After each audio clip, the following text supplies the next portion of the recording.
বাড়িতে খুব সহজেই চিকেন ললিপপটা বানিয়ে নেওয়া যায় রেস্টুরেন্টের মতো। ঝামেলাবিহীন, অত্যন্ত সোজা বানানোর প্রসেসটা একটু ফলো করলেই বুঝতে পারবেন। প্রথমেই নিয়ে নিতে হবে কিছু চিকেন লেগ পিস। লেগ পিসটাকে কীভাবে ললিপপের শেপ দেবেন সেটাকে আমি দেখিয়ে দিচ্ছি। এরকম একটা ধারালো ছুরির সাহায্যে চিকেনের জয়েন্টে একটা কাট মার্ক দিয়ে নিতে হবে। একটু চেপে চেপে গোল করে কেটে নিলেই চিকেনটা আমাদের বোন থেকে একদম ছেড়ে যাবে। আর সেই সময় আমাদের এটাকে ক্রমাগত নিচের দিকে পুশ করতে হবে এবং একটা ললিপপের আকার দিয়ে নিতে হবে। দেখুন, কাটার সঙ্গে সঙ্গেই কিন্তু চিকেনটা নিচের দিকে নামতে শুরু করেছে। এটাকে জাস্ট উল্টে দেব, একটা ললিপপের শেপ দিয়ে দিচ্ছি। এবার ওপরে বাড়তি যে বোনের পিসটা আছে সেটাকে আমি কেটে দেব। তৈরি হয়ে গেছে আমাদের ললিপপের শেপের চিকেন।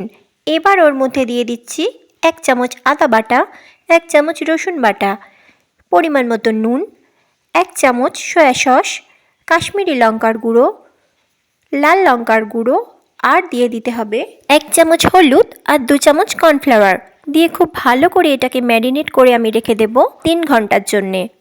এটাকে নর্মাল অবস্থাতেও রাখতে পারেন বা ফ্রিজেও স্টোর করতে পারেন। অন্যদিকে চলুন একটা সস বানিয়ে নেওয়া যাক। একটা বোলের মধ্যে কিছুটা soya sauce, chilli sauce, vinegar আর টমেটো কেচাপ দিয়ে একটা সস বানিয়ে রেখে দেব। অন্যদিকে একটা ফ্রাইং প্যান গরম করে ওর মধ্যে দিয়ে দিতে হবে বেশ কিছুটা সাদা তেল। তার মধ্যে আমি দিয়ে দেব কুচি করা পেঁয়াজ, রসুন আর কাঁচা লঙ্কা। সেটা হালকা কালার চেঞ্জ হওয়া পর্যন্ত আমি সটে করে নেব। এবার ওর মধ্যে দিয়ে দিচ্ছি আদা বাটা আর আগে থেকে বানিয়ে রাখা সসটা। এবার ওটাকে হালকা নাড়াচাড়া করে ওর মধ্যে দিয়ে দিতে হবে একটুখানি জল, দিয়ে আবারও ওটাকে আমি নাড়াচাড়া করিয়ে নেব। এবার ওর মধ্যে আমি যোগ করে দিচ্ছি কালারের জন্য কাশ্মীরি লঙ্কার গুঁড়ো। আরও অল্প একটু জল অ্যাড করলাম। আমাদের সস সম্পূর্ণ রেডি। নামাবার আগে অল্প নুন, স্প্রিং অনিয়ন ছড়িয়ে নামিয়ে নেব। এবার চিকেনগুলোকে ফ্রাই করে নেওয়ার পালা। একটা কড়ার মধ্যে বেশ কিছুটা সাদা তেল গরম করে নেব। ওর মধ্যে চিকেনগুলোকে দিয়ে বেশ কিছুক্ষণ হাতে সময় নিয়ে উল্টে পাল্টে ভেজে নিতে হবে।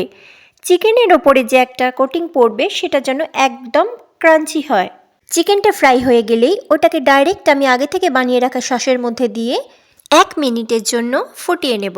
1 মিনিটের বেশি কখনোই এটাকে ফোটাবেন না, তাহলে গায়ের ক্রাঞ্চি ভাবটা একদম চলে যাবে। রেডি হয়ে গেছে আমাদের চিকেন ললিপপ। এটাকে এবার সার্ভ করে দেওয়ার পালা। চলুন ছটপট আমি প্লেটিংটা সেরে ফেলি। এভাবে একটা একটা করে সাজিয়ে ওপর থেকে গ্রেভিটা ঢেলে দিলেই তৈরি আমাদের চিকেন ললিপপ। এবার দেখে নিলেন তো বাড়িতে বানানো কতটা সোজা রেস্টুরেন্ট স্টাইলে চিকেন ললিপপ। আপনারাও অবশ্যই বানাবেন আর আমাকে ফিডব্যাক দেবেন। Thank you.